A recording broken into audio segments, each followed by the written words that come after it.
Guys, 50 pesos lang ang entrance fee dito. Sa beach lang siya, guys. Ayan, ang ganda dito sa may Old Rock Beach Resort dito sa Bolinao, Pangasinan. Ayan, 250 naman kung gusto mo ma-access yung swimming pool nila. Tapos, ayan yung mga room rates. Ayan, swimming pool 250. Tsaka beach na yun, guys. From 8 a.m. to 6:30 p.m. Sabi ng lifeguard dun. So, ito na nga yung beach nila. Pumunta kami dito April 18. Hindi siya masyadong crowded. Though maraming tao, pero hindi katulad dun sa Patar Beach.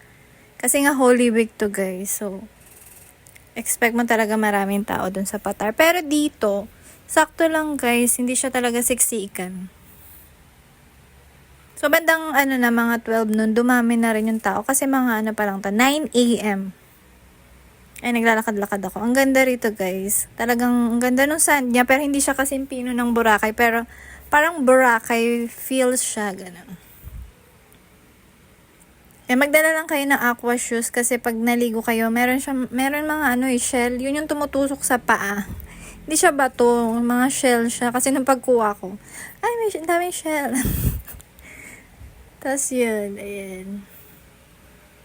Enjoy na enjoy siyan. Tapos ito naman yung swimming pool nila.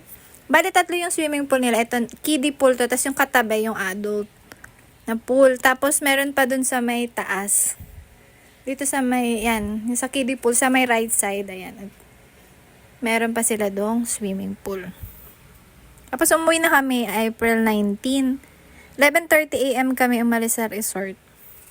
Tapos bandang barangay Saul. Grabe yung traffic.